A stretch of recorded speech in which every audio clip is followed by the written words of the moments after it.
I think many people either know me and recognize me, or if they don't, you can at least hear me.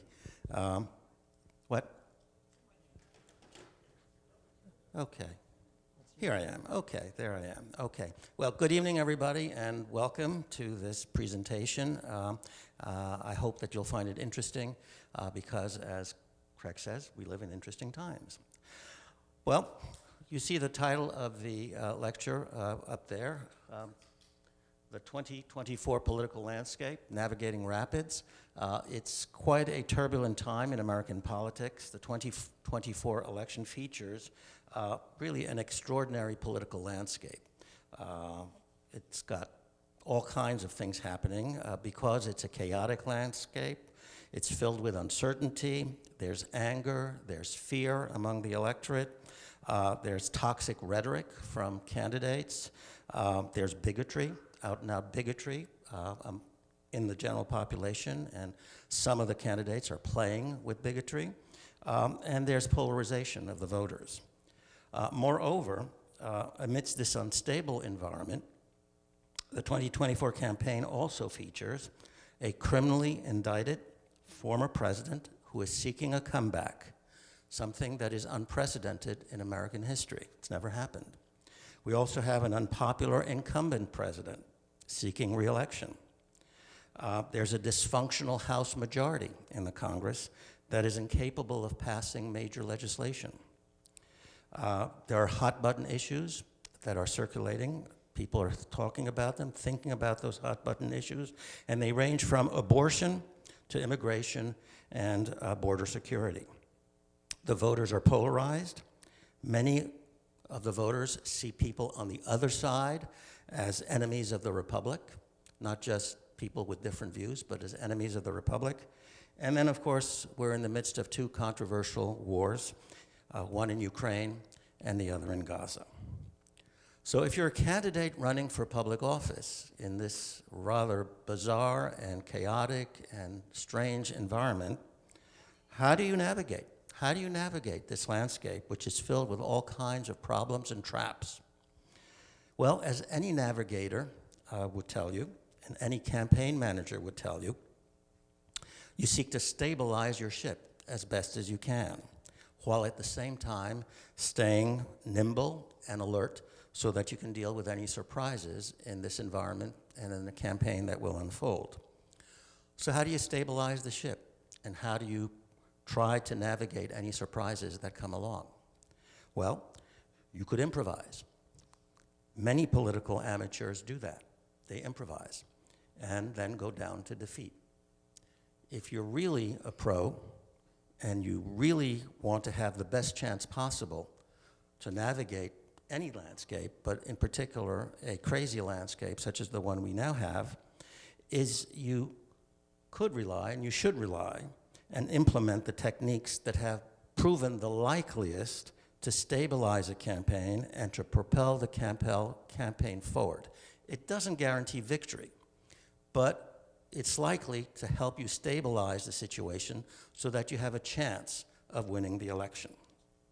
So what are those techniques that have proven the likeliest to permit you to succeed in a campaign? Again, it doesn't guarantee anything, but it's the likeliest. It's what I call the 4 M's. And so hopefully this will work, and you can see what I mean by the 4 M's. Yeah, there they are. Okay, yes. Now, what I'm going to talk about in large measure is the presidential campaign, because that's what most people typically are interested every 4 years. But these 4 M's and everything I'm going to talk about really applies to any campaign, whether it's for president, whether it's for governor, whether it's for senator, member of the House, even a local campaign. The only thing that would change these matters, or these 4 M's, is the resources you have. So if you have plenty of resources, which is what presidential campaigns have, they'll do all of these things, or try to do all these things. If you're talking about a local councilman in a small city or even a large city, they may not have the resources to do all these things. So they'll have to prioritize or skimp a little bit in what they do. So please bear in mind, this applies to really any campaign. So what are the 4 M's? Well, you see them up on the screen, right?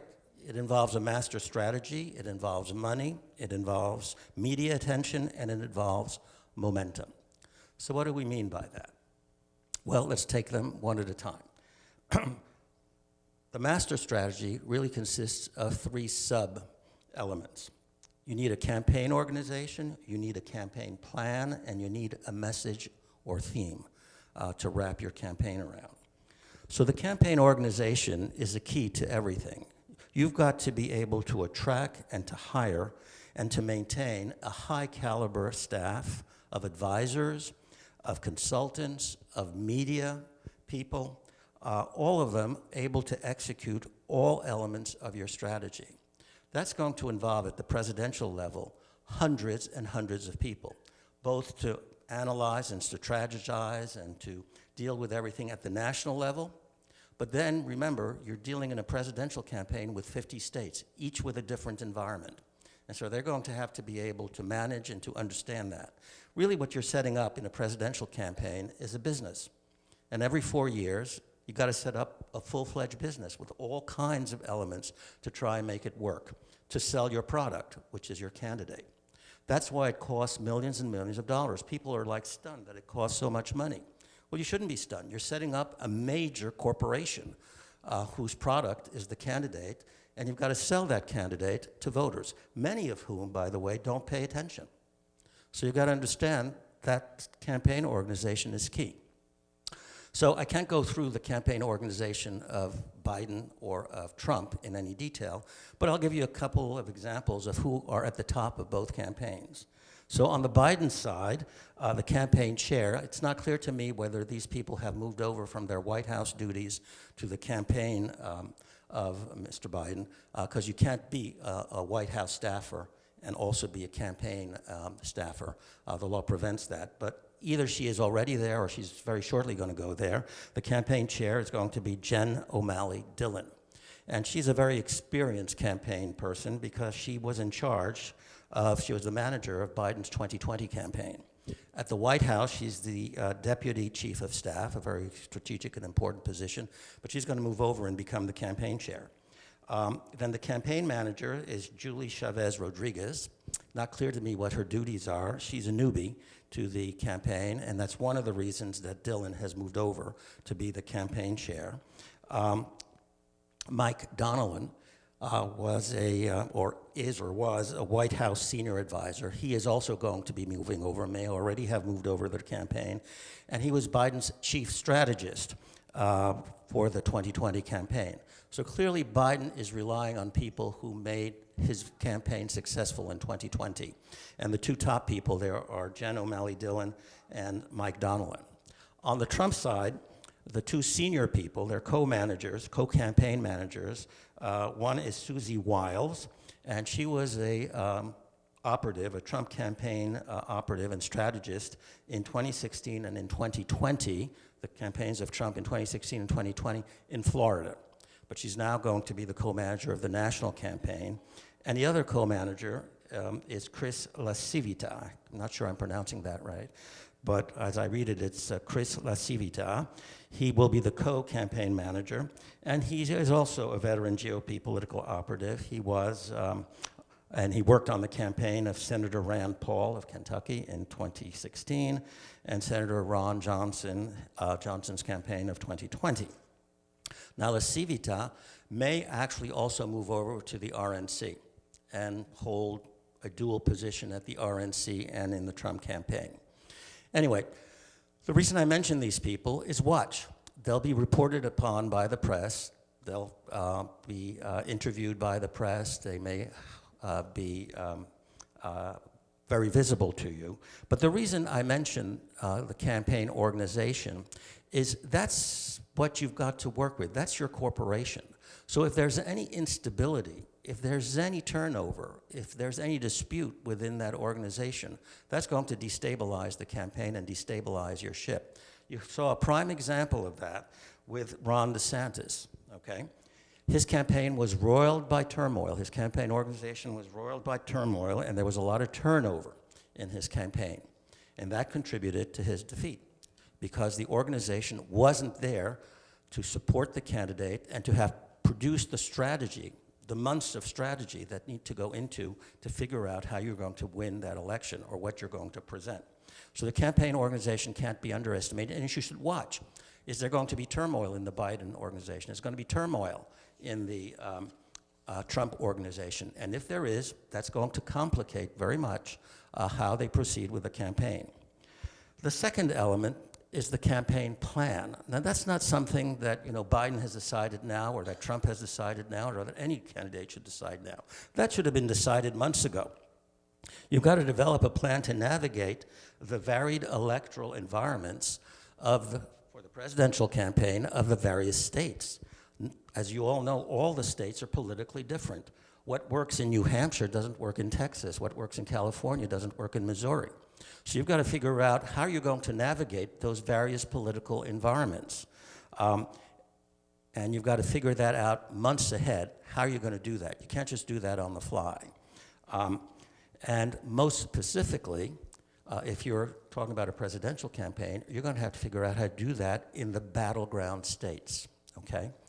If you're running for Senate, you're going to have to figure that out about all the various localities in your state. Same thing for governor. If you're running for the House, it might be a little easier to understand what the environment is because the districts for House members are much smaller. But certainly at the presidential level, you're going to have to figure out how to deal with the various environments, and you're going to be specifically concerned about the battleground states. Now, what do we mean by battleground states? Everybody talks about battleground states. What are the battleground states? Well, the best way to understand that is to look at the electoral maps of 2016 and 2020. And very clearly, the battleground states are the states that went for Trump in 2016 and the states that then flipped and went for Biden in 2020. Those are the ones that can go either way, apparently. And so that's what we mean by the battleground states. Now, if you look at the map carefully, you'll figure out what they are, but I'll let you know quickly. They are Wisconsin. Well, let me start with actually Arizona, Wisconsin, Michigan, Pennsylvania, and Georgia. Those are the states that flipped. Every other state did not. And so that tells you something. Elections are actually predictable. Not completely predictable, but even if you have a very chaotic environment as we now do, the candidates look at this and understand that there is a fair amount of predictability. Most states don't flip. Most states are predictable. And while as president you have to campaign nationwide, you can't take any state for granted, but clearly what you're going to do is you're going to focus your efforts, most of your money. Your campaign organization is going to strategize a lot about what to do in those battleground states. Now, depending on which analysts you read, certainly these are the battleground states, the big five, okay? But some analysts also say that in this election cycle, because of the political environment and the views of people in the states, Nevada and North Carolina could also be battleground states, secondary battleground states. There's some outlier analysts that also speak of Florida being a possible battleground state. I'm not sure about Florida, but I just throw that out to you so that you know. The big five are the ones I mentioned, then there's the possibility of Nevada, North Carolina, and again, there's some outlier analysts that speak of Florida. Now, what's the third thing that works under this that you have to do? Let me back up now. I see if I can do that. Okay, so we've talked about the campaign organization. We've talked about the campaign plan, which means you have to navigate all these various political environments, specifically for the presidency, the battleground states. Now, you need a message or theme to your campaign. What do I mean by that? Your campaign has to develop an overarching message or theme. Basically, that message or theme should answer a very simple question that voters can understand. Why do I want the job? Why do I want the job? If you cannot articulate why you want the job, why you want to be president, why you want to be senator, why you want to be a House member, you're going to flail about and your campaign is going to be in deep trouble. So you've got to present a vision and a focus to the electorate. This is my plan, this is my message, this is why I want the job. It provides focus, it allows the voters to understand why you want the job and whether they agree. with you or not as to whether you should get the job. It also provides consistency and stability to your candidacy, all through the ups and downs of a campaign. I call it the daily blip. If you're involved in a campaign or if you follow a campaign, you know there's always some controversy, some crisis, some issue, some minor scandal, maybe a major scandal, some blip that affects all campaigns. Your message or theme is going to provide you with stability. If you know what you want to present to the electorate, what your basic reason for getting elected is, what you're proposing as your vision and focus, you can deal with the daily blip in two ways. You can assess it immediately as to whether it's irrelevant and you shouldn't pay any attention to it and you just go right on and move on. Or if the daily blip provides an opportunity for you to bring in whatever that was into your message or theme, then you can capitalize on it. You can capitalize on it, but you got to be aware of your overall message or theme. And that message or theme also has to be broad enough to allow you to put into that message or theme all of the various positions, political positions that you are advocating. So that's very important. That has to be thought months before you even, actively start to campaign, because that message or theme is critical. So what are Biden's and what are Trump's message or themes that will provide stability to their campaign and that will allow them to get past the daily blips and to provide vision and focus and tell you, here's why I'm running, here's why I want the job, and here are all the issues that I can put into my message or theme. Well, Biden's made it very clear. His message or theme is democracy and freedom. That's why he's running. I want to be president because I want to preserve democracy and I want to enhance freedom.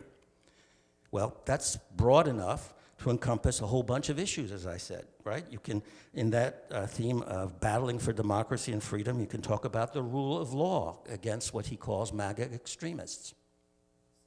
Fits perfectly.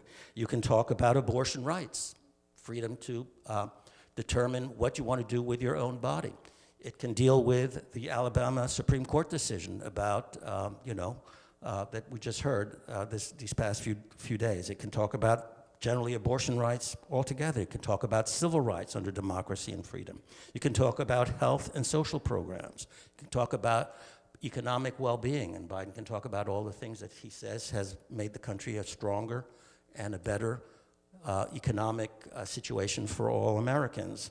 And you can also involve foreign policy in there and talk about why you want aid for Ukraine.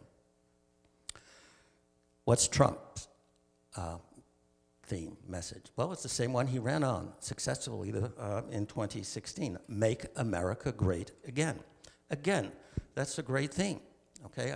I used to tell my students, forget Trump, forget Trump.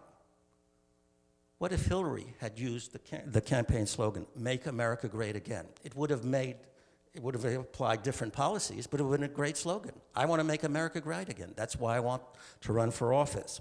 Well, that's broad enough for Trump to say, look, it can incorporate issues that range from crime. I want to, get rid of crime or clamp down on crime. I want to enhance border security. I want to bring back an idealized past, whatever that might have been. I want to dismantle the deep state, whatever that means, but that fits that slogan. And I also want to improve economic well-being. I want to make America great again. So you can see how the theme is critically important. It tells you why they want to run for office. It incorporates policies, but it keeps you on message. And it allows you to deal with all the uncertainties and chaos of a campaign. Now, let me bring in another candidate here, Haley. What is Haley's message or theme? I don't think she's running. And that's part of her problem. That's part of her problem. That's why she's hard to get off the ground. Why does she want the job? Well, for many months, she danced around Trump, basically arguing and positing most of the same positions. And lately, she's come down hard on Trump and decided the best way to campaign is to basically point out all the faults of Trump and his policies. Well, basically, she's flip-flop. There's no consistent message or theme. Now, that may not be her only problem, but it is certainly a problem, and it's causing her great difficulty because people are saying, why are you running for office? Why do you want the job? Well, the best thing she can say, we need a new generation of leadership. Well, that's too vague. That's too vague. I'm young, they're old. Okay, but what else does that mean? Doesn't mean very much, and that's why she's running into some trouble. She doesn't have really a strong message or theme, and it shows you how important that is to navigate the vagaries of a campaign. Then obviously, you need money, right? You need money, because I told you, you're setting up a major corporation every 4 years at the presidential level, and smaller corporations, if you're talking about senators and governors, but nonetheless, you need a huge bunch of people to help you. You need money for the big things, and you need money for the small things that you don't really think about. You need money for staff and for consultants. They expect to get paid. You need office space. You got to rent office space. You got to rent office equipment, from the telephones to the fax machine, if you have one, or to the copier machine. You have to pay for polls. You have to pay for research. You have to pay for media ads. You have to pay for direct mail. You have to pay for phone banks, for travel. How do you think they get around the country? You got to pay for travel. If you're going to hold a rally or whatever, you got to rent out the hall. You've got to pay for security. You've got to pay for cleanup. You got to have a janitorial staff. And then, of course, when the election rolls around, you got to get out efforts. You got to call people. You got to provide transportation for people who say they can't get to the polls.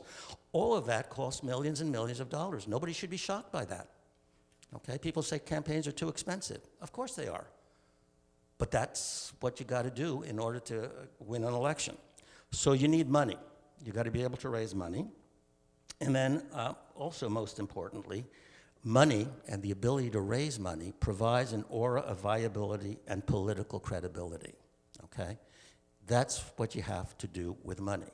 If you can raise a lot of money, it means a lot of people are willing to put their money where their ideas and their mouths are. If you can raise a lot of money, then your candidacy looks viable and you look credible. Then, as you can see, you need media attention. What does that mean? You've got to be able to develop an ability to attract media coverage. That's called free media. You've got to be able to stage events. You've got to be able to do things that attract the media to cover your campaign. Because if they cover your campaign, now that's easy at the presidential level, but if you think about lower level candidates, okay, if they cover your media, your campaign, whatever you may think of the media, whether you think it's biased or unbiased, it still puts credibility in your campaign, because it means somebody, whatever their point of view may be, think that you're important enough to give you airtime on their news programs or on their commentary programs. So it gives you a certain amount of credibility. Doesn't matter what the political point of view of the media is. So you've got to figure out how to generate media coverage. It's called free media coverage because you don't pay for it through an ad. So that's important. Then, of course, you do have to also use ads. You'll have to put ads in all kinds of media: magazines, newspapers, television, social media, internet, whatever, billboards, yard signs, and that is paid media. And that's what you have to do also to attract the eye, the minds of the voters to your candidacy. Well, of course, all of that costs money, and so it goes right back to what I said before about money. Now, for Trump, attracting media coverage is pretty simple because he's a pretty outrageous candidate, okay?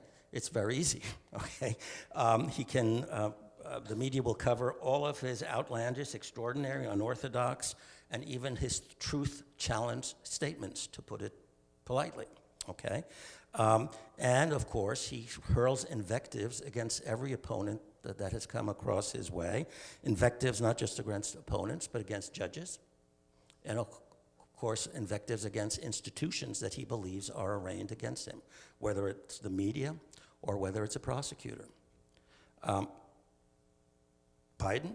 Well, Biden has the bully pulpit. And that's always something difficult to run against. Now, the bully pulpit doesn't mean what people think it means, like, you can be a bully, you can sort of make a strong statement. That's not what the bully pulpit means. It actually means the great podium. That's what bully meant back in the days when the phrase was coined. It was coined because of Teddy Roosevelt. It's the great stage. It's the great podium. It doesn't mean, being necessarily aggressive, being a bully. And so the president has the great stage. has the great podium. And that's why it's very difficult to run against an incumbent president. So Biden can use that to hold press conferences. He can use that to generate policy proposals. He can publicize his achievements. Just whenever he comes out with a statement, the press will be there with a microphone to capture whatever he has to say.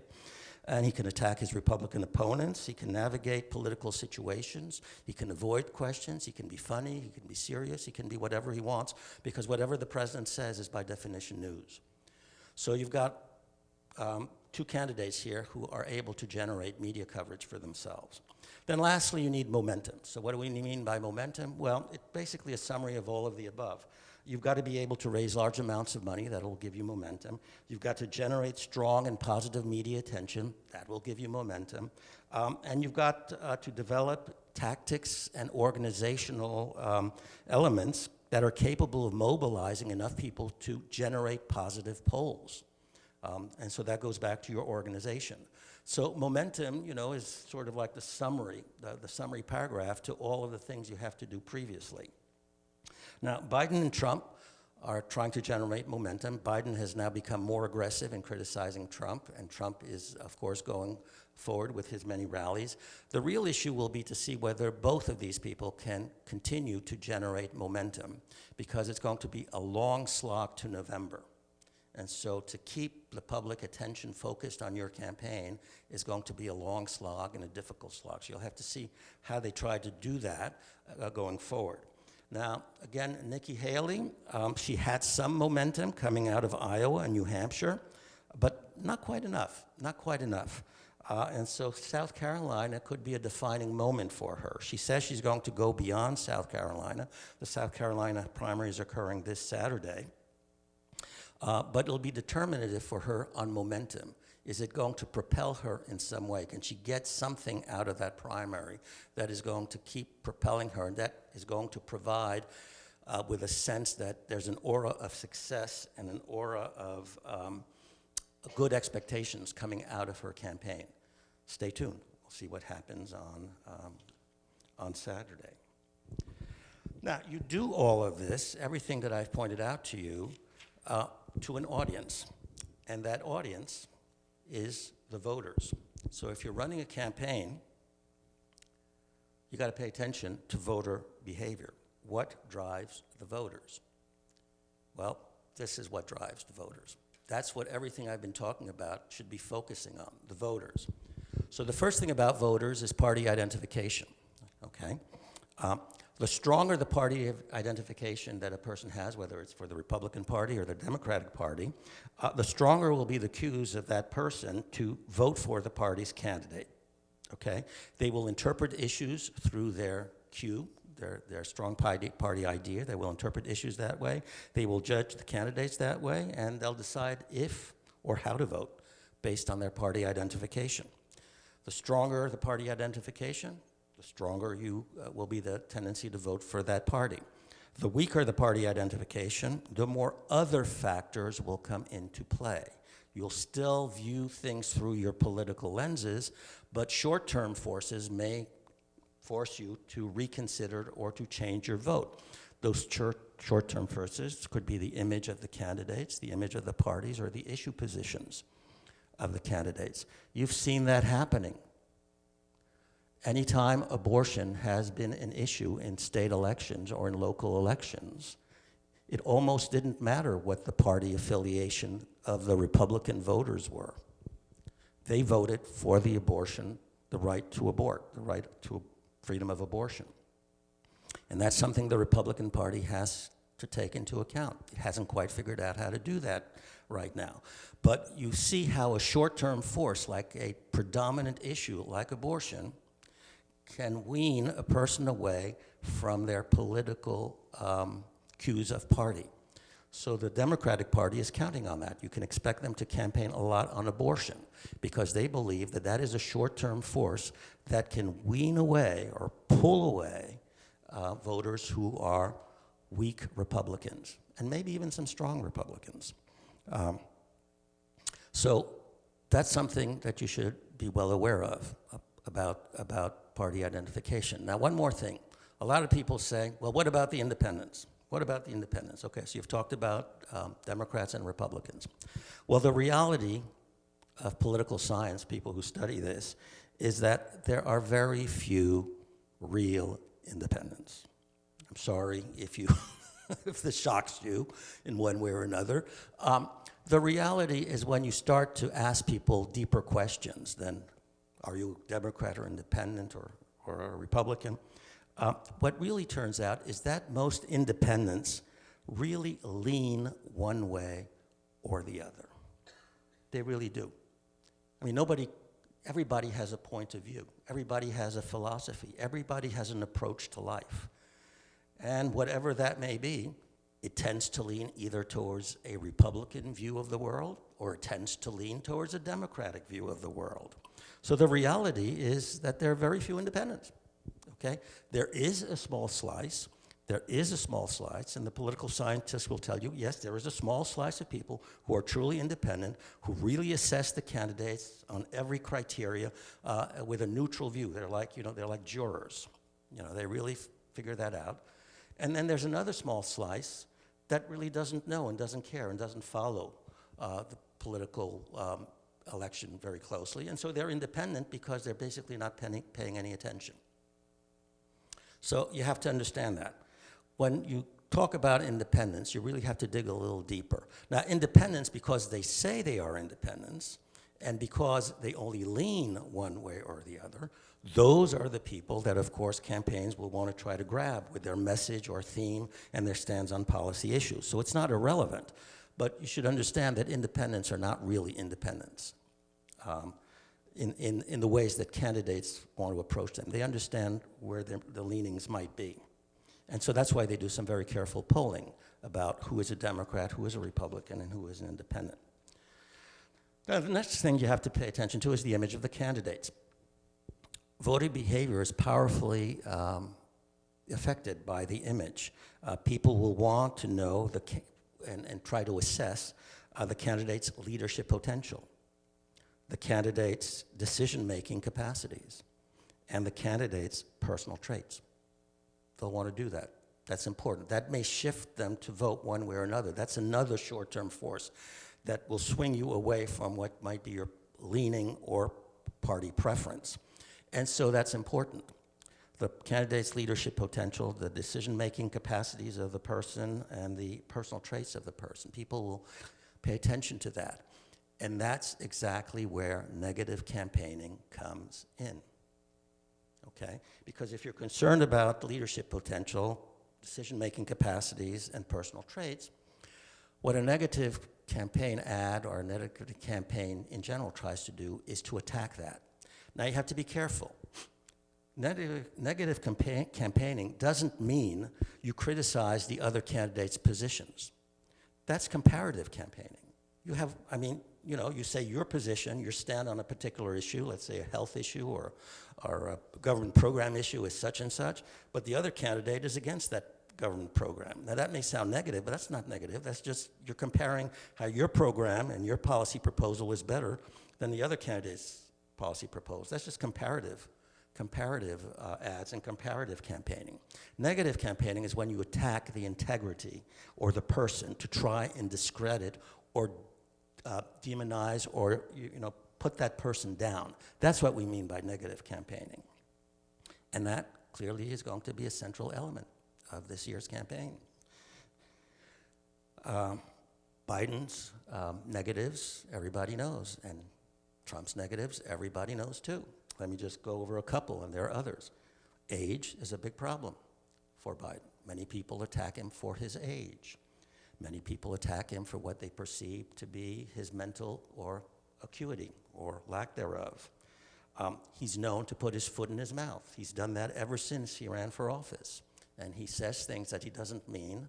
And he also has a stuttering problem, which many people are not aware of. And so sometimes he'll start a sentence and then stop midway because he realizes if he keeps going, he's going to stutter. Okay, but it doesn't look good on camera. And then, of course, he has perceived physical frailty.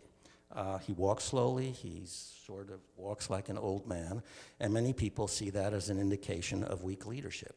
So you can bet that the Trump people are going to play all of that up and make all kinds of attacks on that. Trump, Well, Biden has quite a field here to play with. He can talk about Trump's role in the January 6th insurrection. He can talk about the criminal indictments that are pending. He can talk about the business fraud verdict that just came down against Trump. He can talk about Trump's lack of emotional maturity and control, his impulsiveness. And he can also talk about some of his inflammatory rhetoric, which is often filled with vindictive statements about people and about ethnic groups. Expect to see that back and forth. It's going to be a very negative campaign, okay? Because again, people want to assess the leadership potential, the decision-making capacities, the personal traits. That's an invitation for the kind of negative campaigning that I'm talking about. What's the bottom line goal of negative campaigning, such as that which I have outlined? It's to create fear. Fear of the opponent is one of the great electoral motivations. It's one of the strongest voting factors that motivates voters. That's why you see negative campaigning. It's not because the candidates necessarily enjoy it, though some may. It's because they know that it generates fear. Oh my God, if I vote for such as the person, it's going to be a disaster for America, because look at all these negative personal traits that this person has. Fear. And you got to be aware of that, okay? That's what motivates people. All right. The image of the parties, well, it's known as retrospective voting. You look at what the party in control has done to manage the government, to maintain the economy, and to keep the peace. That's what you do, okay? How have they done? How have they done? It can be clearly encapsulated in a great quote from Ronald Reagan when he was debating Jimmy Carter in 1980. This is the line that many people say played a major role in Reagan winning the election. He said, "Are you better off than you were 4 years ago?" That was the exact Reagan quote. And Carter couldn't quite come back with any response that was strong enough to, cast that question away. Just couldn't do it. Are you better off than you were 4 years ago? That's what many people, that's what we mean by retrospective voting. So a lot of people will be looking back at Biden's administration and say, so how did he do? Now it's a mixed bag because we have a split government, okay? So people will look back at Biden and assess that, but they'll also look back at the House and the Republican majority because that party is in control of that chamber. And so it's a mixed bag. You can bet that Biden is going to claim all of his achievements and try to project them to the electorate. Things like, I won't go into the details, but he's passed a slew of legislation that he can rely on and campaign on. The America Rescue Plan, the Bipartisan Infrastructure Law, the Gun Safety Law, the Chips and Science Act of 2022, the Inflation Reduction Act. Each one is filled with proposals that have become law and that he can campaign on. I mean, if you want the details, I can go through it, but just listen to Biden. He'll tell you exactly what they are. But the problem is that he also has some issues in the way he ran the government. In many instances, many people don't know what these laws are. They don't know. I just went through them. I suspect if I went through them with a broad audience, many of them, well, what was that exactly? What was that exactly? So he's got to come forth and say what they were and what they've actually done for people. Also, he faces the problem of inflation. Now, inflation is down, and more people are employed during his administration than they were at the start of his administration. But the problem for Biden is not so much that inflation is down, because it is. But people are saying, wait a minute, before the pandemic, I paid this much for this. Now, since the pandemic is over, I'm paying much more for that. They're not paying attention that the inflation has actually gone down, but when inflation goes down, it doesn't mean it reduces prices to the way they were 4 years ago or 3 years ago. So the problem for him is, yes, inflation is down, but everything costs more. And it's kind of a contradiction. And that's the problem he faces with people assessing what's going on in the background. Now, and then he also has the issue of border security. Many people find that the way he's handled that is not what they would like to see. And he has two controversial wars. that are going on, and there are people that are opposed to what's going on in both of those wars, Ukraine and Gaza. And so those are some of the negatives he faces. Now, for the Republicans, they also face negatives. It's not just the Biden administration that faces negatives, because Trump is a former president. And we haven't had a former president run since Grover Cleveland.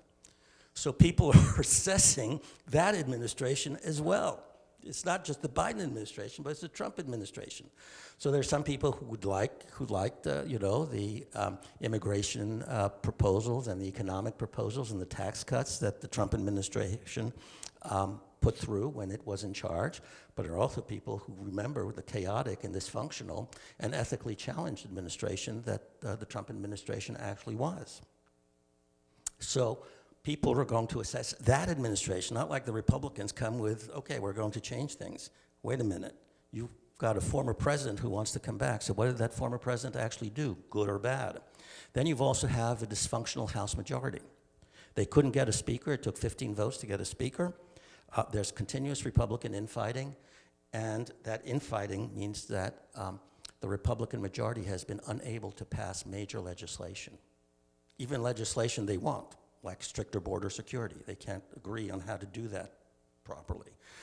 So both the Republicans and the Democrats are going to face retrospective voting, an evaluation of what goes on, what went on when they were in charge. Then you've got the issue positions of the candidates. That certainly is going to be important.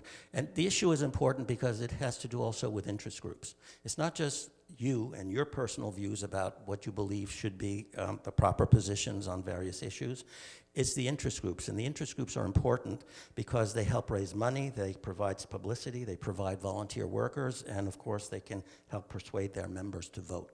So how the candidates stand on issues impacts voters, but it also impacts all the interest groups that are out there who could mobilize the money and the resources and the publicity to propel the candidates to success. At least that's what they hope to do.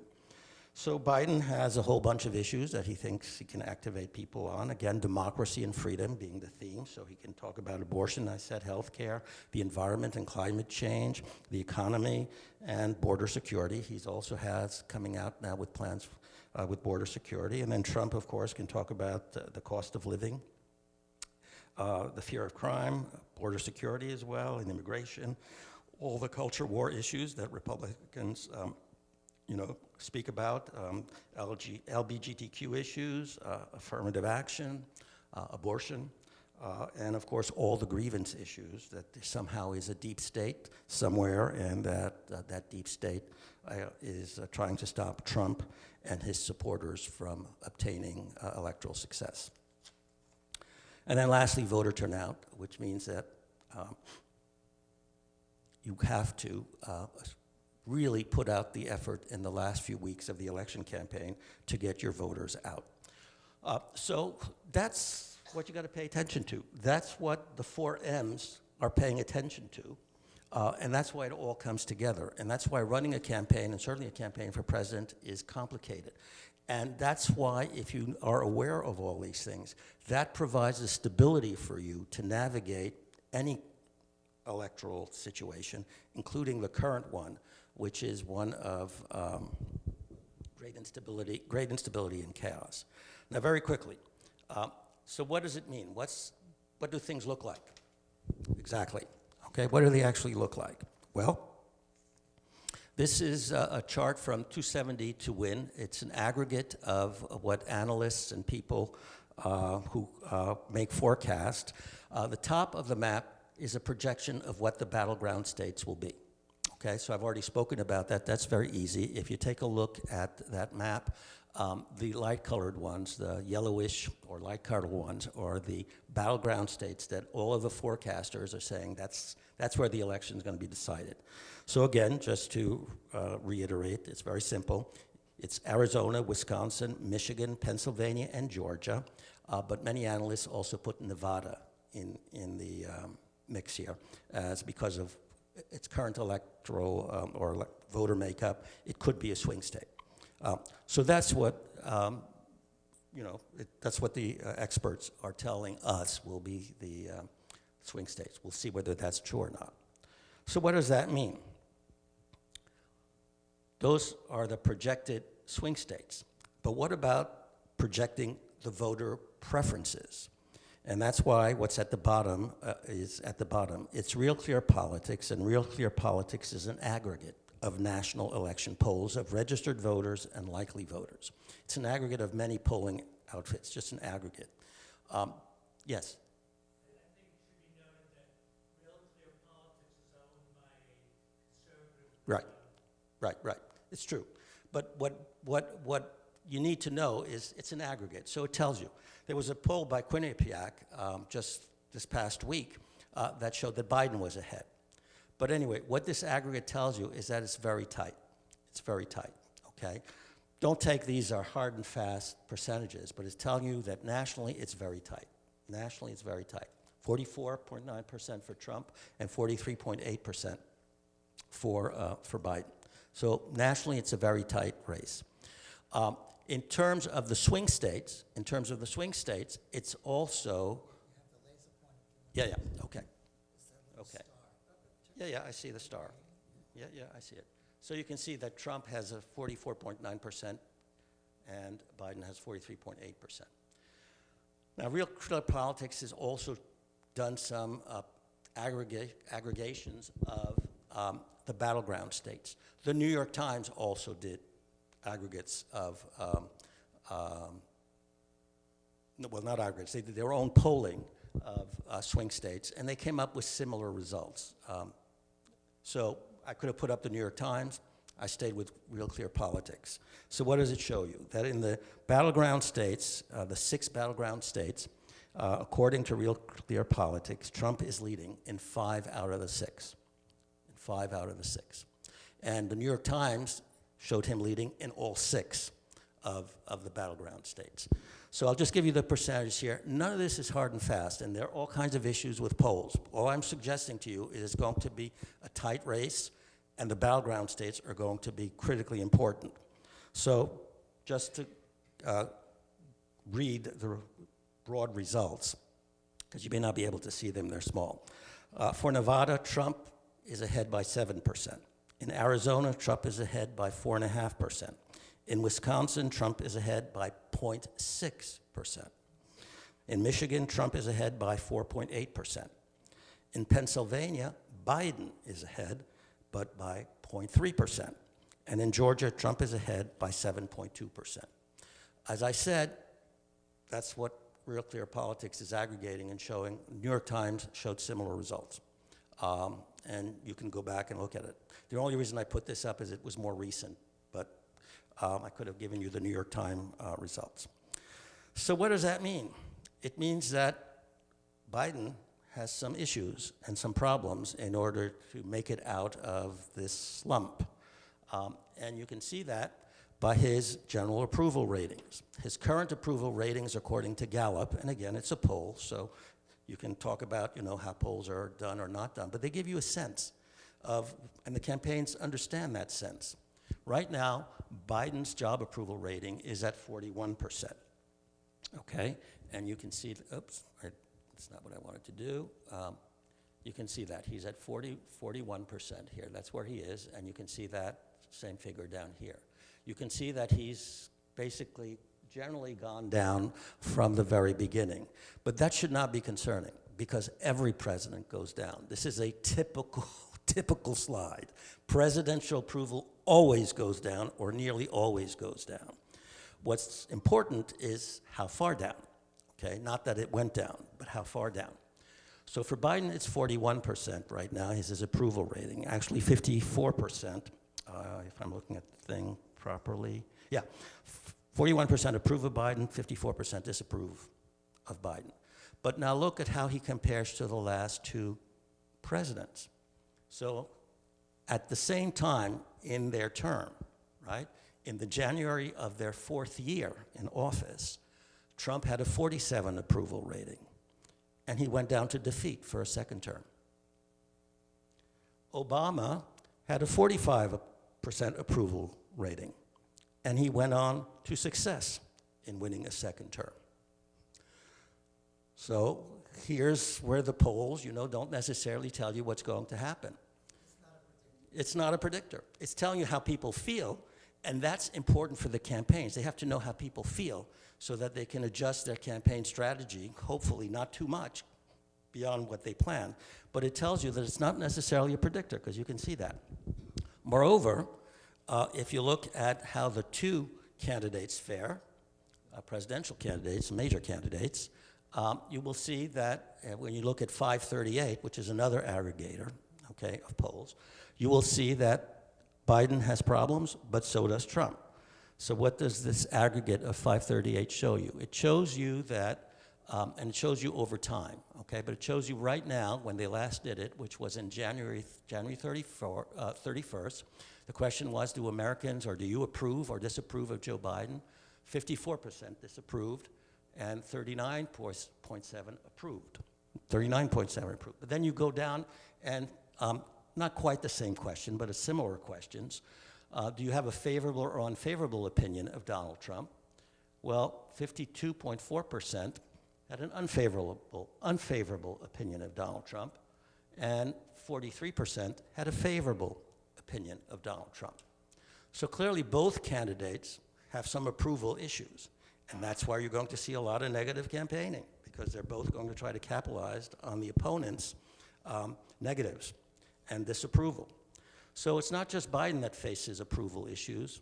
Trump also faces approval issues, and you can see that actually quite clearly when you look at the next slide, which tells you that if Donald Trump were convicted, what would you do? So I gave you 4 different polls, okay? Again, it just gives you a sense.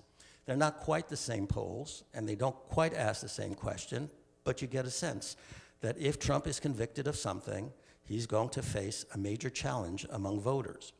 So Reuters Ipsos poll of February this month asked, if you were convicted, who would you vote for? And the only thing I could drill down, because I couldn't go down far enough given the time I had, was 55% said they would not vote for Trump if he was convicted of a crime. Bloomberg did, with Morning Consult, did a poll in January this was a survey of registered voters in 7 swing states. They aggregated the results by the states. They didn't give individual state results. So again, it gives you an impression. It doesn't tell you exactly what's happening, but it tells you again that Trump faces some problems if he is convicted. That survey of registered voters in battleground states indicates that 53% would not vote for Trump. 53% would not vote for Trump if he were convicted, though 40% would. And then, not quite the same question, but NPR PBS with Marist surveyed registered voters and asked them, who would you vote for if Trump was convicted? Well, 51% said if Trump was convicted, 51% would say Biden. But 45% said they would vote for Trump. Same question, or same kind of question from Yahoo News, a December 2023 poll of survey of registered voters. If Donald were convicted of a crime, would you vote? Who would you vote for? 46% said Biden, and 39% said Trump, right? Yeah. Mr. Sanders, any thoughts on the vice presidential? Normally they were designed to bring in a particular state. Yeah. I'll talk about that in a minute when I'm done. You can just ask me the question again. I'm not trying to avoid it. Okay, and the last quick slide, just a reminder, it's not just the presidential election. There is also election for Senate and House. So I'll give you a very quick look at that so that you understand that. What?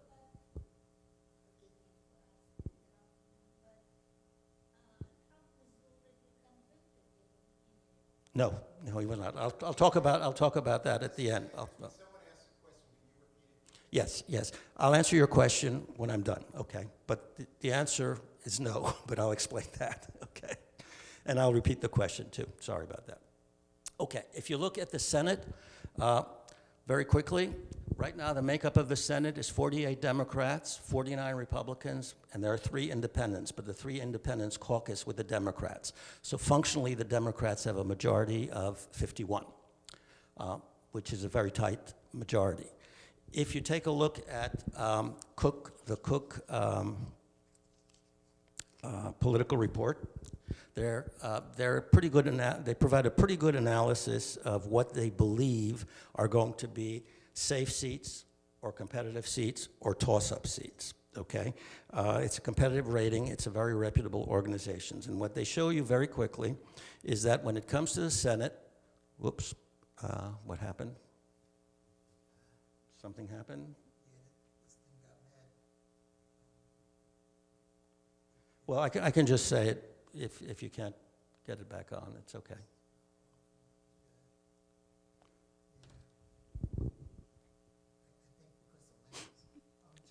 Okay, well, I can just tell you very quickly, because I don't want to spend too much time on it.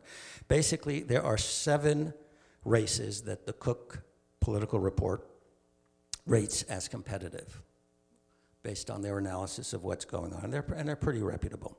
But the problem is for Democrats, because the 7 races that are rated competitive by the Cook Political Report are all on the Democratic sides. 6 seats are held by Democrats, and 1 is held by an independent, that's Sinema. And those 7 seats are rated as competitive. And of the 6 that are rated as competitive, 3 of the seats are rated as toss-ups, real toss-ups. That's in Arizona, Montana, and Ohio. So given the small majority of the Democrats, they have quite a task in trying to keep their majority there. I can give you more statistics, but this is what counts. When we're talking about the House, 44 races are rated as competitive by Cook Political Report in the House. 14 of them are rated as leaning Democratic, 8 of them are rated as leaning Republican, and 22 are rated as toss-ups. So since the Republican majority only has 219 members, so that's just 1 more of the majority of 218 in the House, the fact that there are so many competitive races in the House with 22 toss-ups means that that could flip. So the Democrats find themselves with a challenging environment in the Senate to keep their 1-vote majority, and the Republicans find themselves with a very challenging environment in the House to keep their 1-vote majority. So that basically is the situation that's out there right now. So I'll stop. I probably spoke too long. I hope I kept your attention and that you got some insights about how to conduct a campaign and what the landscape looks like. Now, I will answer this lady's question, because I promised, and somebody else had a question, which I also want to answer, but I remember your question, and your question was, wasn't Trump convicted recently? No. He lost a civil lawsuit. That's not a crime. He was found to have engaged in fraudulent business activities, providing false statements to bank and insurance companies, and he was sued civilly. He was sued for money. Okay, that's not a crime. He wasn't put, and so there's no crime there. He was found to have engaged in fraudulent business activities, and the penalty of something like $355 million plus interest has been assessed against him. So that's not a crime. Some people may view that as a crime, but it's not a crime. It's just that you did something wrong, and you should pay money for it.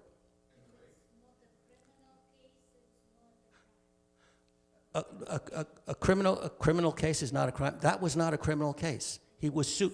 It was sued in civil. It's a civil case. It's like if most people sue people not because they've committed a crime, but because they've done a wrong to them, okay? And when you are found to have done the wrong, you pay money to make up for the wrong. And so the state of New York said, you've done a wrong here, and therefore you should pay money for that, and the court agreed that Donald Trump had done a wrong, but not a crime, not a crime. But that could impact. I mean, you can see that if Trump is found guilty civilly, that could also have a bearing, but nobody has polled that. They've only polled criminal cases. Yeah.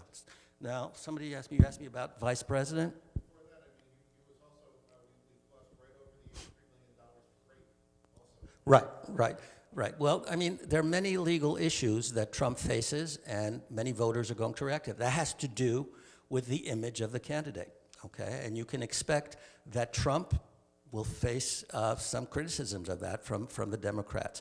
Now, you have to watch out, because particularly when you're talking about a presidential election and the incumbent, Biden may not want to talk about that because he may want to stand above the fray. But what you also have to pay attention to is what a president doesn't say, but what do his surrogates say?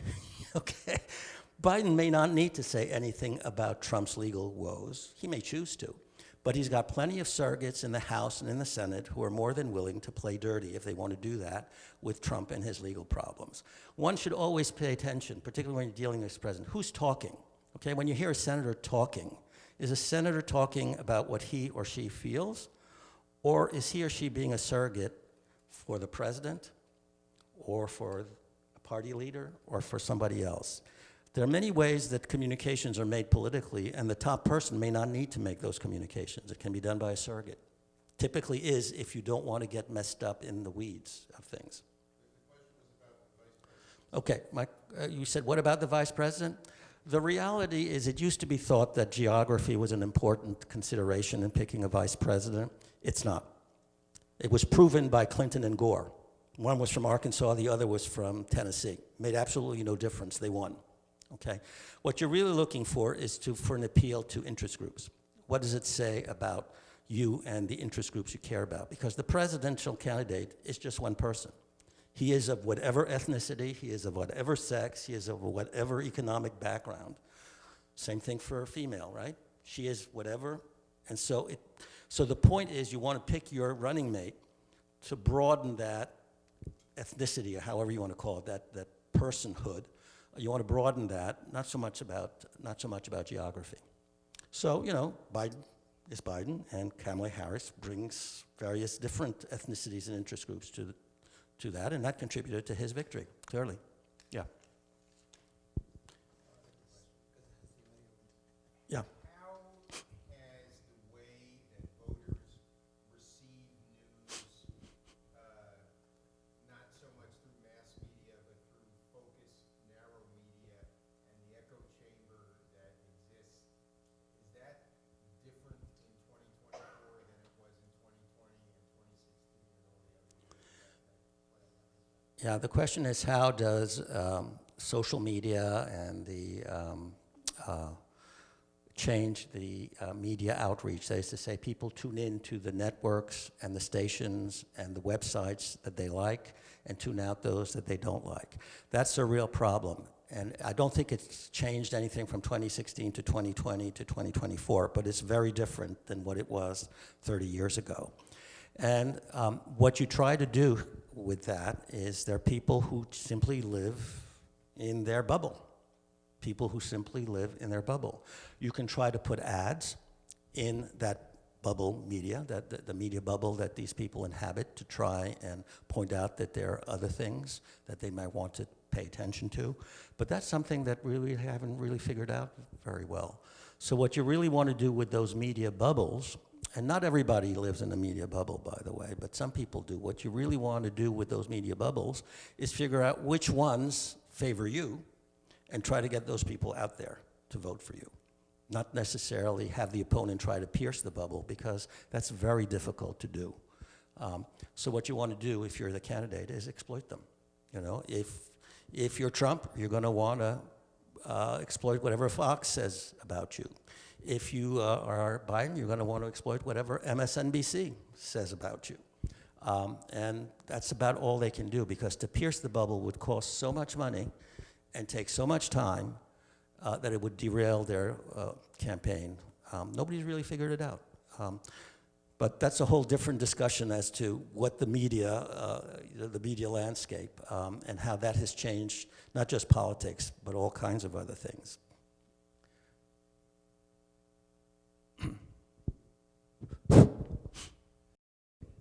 I have a historical type question. In my lifetime, thinking back on who the presidents were, if you compared the American electorate to an individual, you'd say that the American electorate was having these very, very strong mood swings, going from someone like Nixon, who was, you know, devious and criminal, to Jimmy Carter, who literally was a Sunday school teacher, and then from Jimmy Carter to Ronald Reagan, and other things. We had Obama, the first African-American president, and then we had Trump, an openly racist individual, succeed him. Do you have any thoughts on that?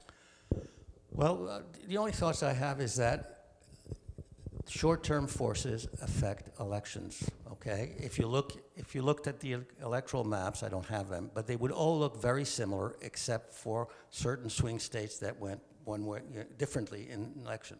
So if you're talking about Nixon, well, we had the Vietnam War at that time, okay? And a lot of people were very upset about the Vietnam War for a variety of reasons, and they believed that it was time for a change, and Nixon promised a generation of peace. Okay, and that was a short-term force, I mean, that pulled people away. And remember, when we talk about short-term forces, that pulls people away, but the other thing is an assessment of the prior administration. So that assessment might have been, of the Johnson administration, quite negative. And that might not necessarily have led to a Republican vote, but it might lead to people sitting out the elections if they were Democrats. They said, well, you know, the way he handled the war was enough.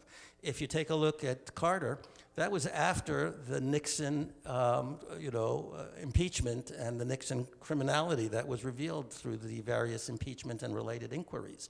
So again, that was a short-term force that pulled things away. Carter, I think the economy was terrible. Interest rates were going through the roof and things like that. So again, you get a short-term force that can pull people away from what might have been their predisposition as a party preference. And I forget who else you mentioned, but what? And there were hostages, that's right.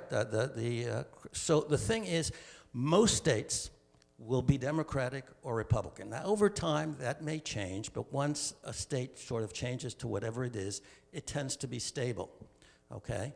But there are swing states because there are mixes of people, and in those swing states, there is enough of a mix to make it unstable, and they can go one way or the other, you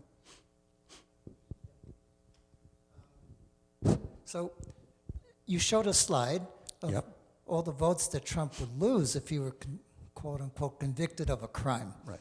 Isn't that why Nikki Haley is hanging around? Where would those votes go? Yeah, well, many people are thinking, why is she hanging around? And that's certainly a very popular theory, that if Trump is convicted, remember, even if she steps out of the race, and what they do is you never hear them say, I'm quitting. They suspend the race. Why do they suspend the race? Because presumably, hopefully, they've won some delegates in the primary process. So they're not going to go and seek more delegates, they'll just rely on their own delegates.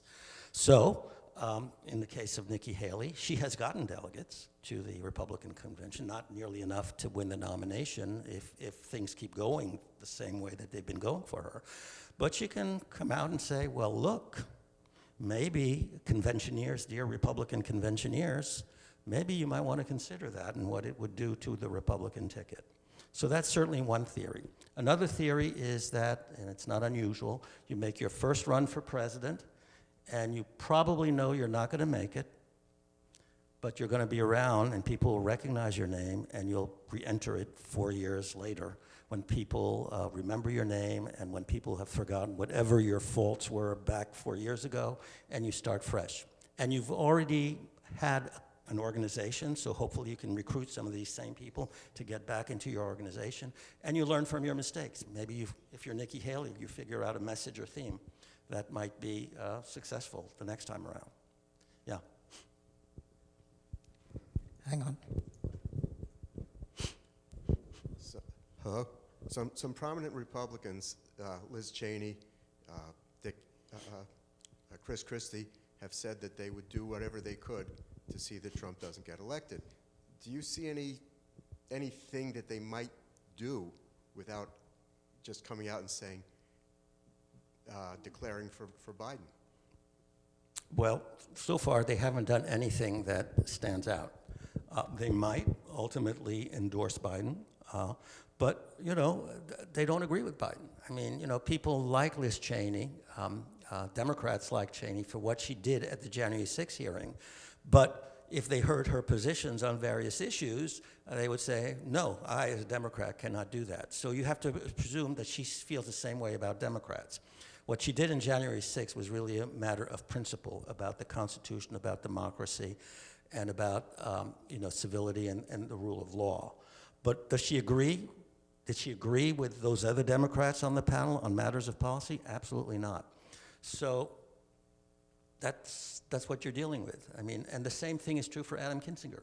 Doesn't agree on policy reasons with Democrats, but he certainly agrees that Trump violated the Constitution, violated the rule of law, and should be prosecuted for that. But I haven't seen any move on her part to do anything other than to say Trump should not be elected. But she's never said Biden should be elected, at least not to my knowledge. One last question. I think it's important for me, at least, and I think it should be for all of us. I mean, we all are Jewish.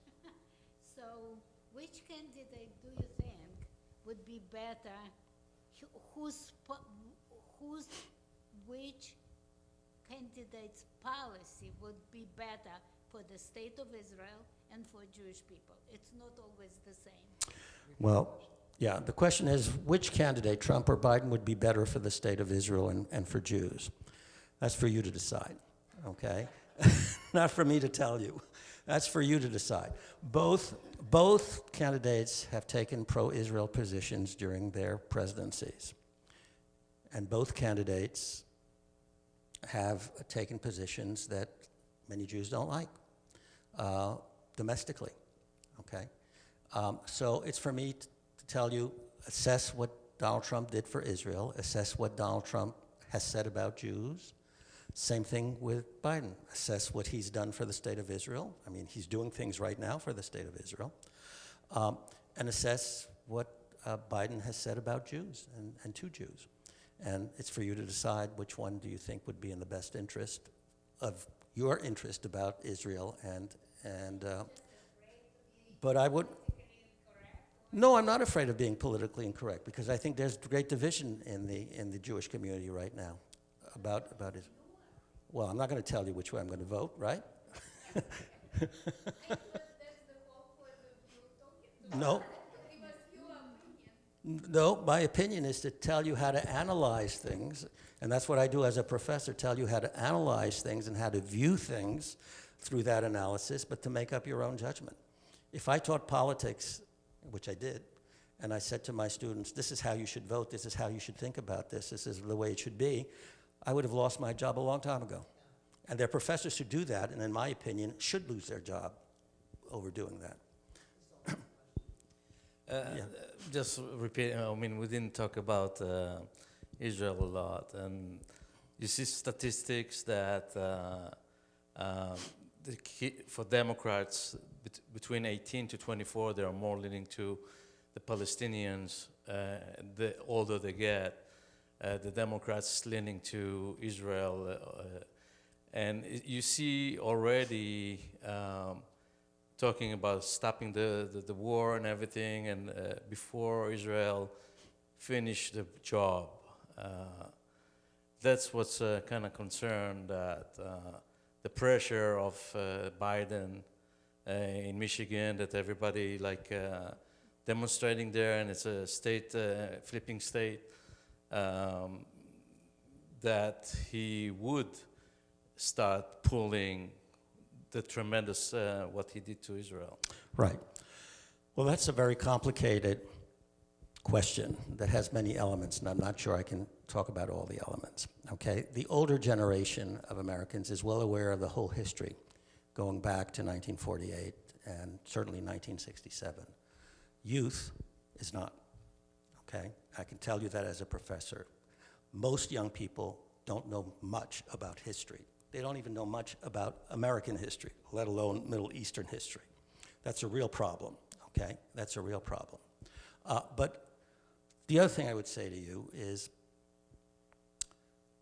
watch what happens. There's going to be a primary in Michigan, okay? And I forget when it is, but it's very soon. I forget whether it's part of Super Tuesday or whether it's a primary that stands on its own, but it's just around the corner. It's right after South Carolina. There is a movement among Arab Americans led by Representative Tlaib to vote uncommitted in the Democratic Party, rather than vote for Biden, but to vote uncommitted. So let's see how that plays out. How many uncommitted really show up and vote that way, okay? I think she is hoping for something like 10,000 votes uncommitted. Let's see what happens, okay? That will sort of tell the Democratic Party what's going on there with the Arab American community. The other element I would point out to you is that in various races, the progressive squad has 2 or 3 or 4 races where the squad members are running into real problems and difficulties.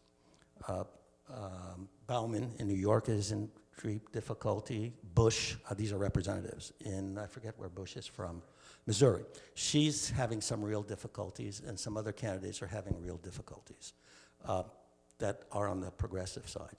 Senator Sanders has not succeeded in conveying his support to some of these people as they seek re-election. So you have to wait and see what happens, what really happens. Remember, people who are unhappy about something make a lot of noise. That's sort of the way the politics work. People who are okay or don't care that much about what's going on don't make much noise. But there's no question that this is a problem for the Democratic Party. This is a problem for the Democratic Party. I remember attending a convention in which Steve Israel, who was a Democrat, a leading Democrat at the time, and by the way, Ocasio-Cortez now has that seat. And what she said, oh no, don't worry about it. Democrats will do just fine. There's no problem in the Democratic Party. The Democratic Party is pro-Israel, just like the Republican Party is pro-Israel. Well, he turned out to be a little wrong, okay? The majority of Democrats in the House and in the Senate, and I suspect in the general population, tend to be pro-Israeli.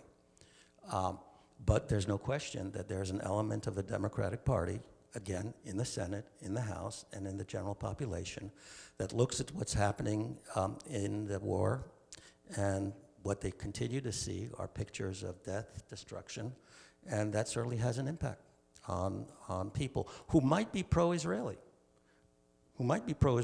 but would say, well, wait a minute, maybe they're going a little too far here. Is there some other way to achieve victory over Hamas rather than to engage in all the destruction and death that has occurred? That is a problem for certainly Israel, okay? And it's also a problem for Joe Biden. I mean, that's one of the issues. Remember, issues pull people away or tend to lead people not to vote because they're not happy with whatever, Gaza being one of those things. But what I think you need to watch, and I think the Biden people will watch very closely, is what's going to be happening in Michigan in the primary. How many people will vote uncommitted? And that will tell them how to proceed in terms of dealing with Israel and Gaza. The bottom line is that the United States still is providing weaponry to Israel and still is asking Congress to provide military aid. So on the one hand, their policy is pro-Israel. You got to get rid of Hamas. But on the other hand, they're trying to say, but you have a better way to do it, or at least a less deadly and destructive way to do it. It's a situation that's not unusual for American when they support a foreign country. They will support the policy for supporting that country, but they don't, the American policymakers may not necessarily like the way that country is behaving. So it's always a delicate balance. We support you, but we don't like what you're doing. That's the way it goes. Professor Sanders, thank you. First of all, thank you all for coming out. Thank you so much, Professor Sanders. I feel like the rapids are still very dangerous. Maybe we have a paddle. Maybe we see the cliff at the end of these rapids, but we really appreciate all the insight. Okay, and we'll keep everyone posted about the next lecture. And again, thank you very much, everyone who was watching on Zoom and who were able to attend tonight. So thank you, Professor Sanders. Professor Alan Sanders is a Shabbos regular. come to services, come to Kiddush, you can talk all you want. Good night. Thank you.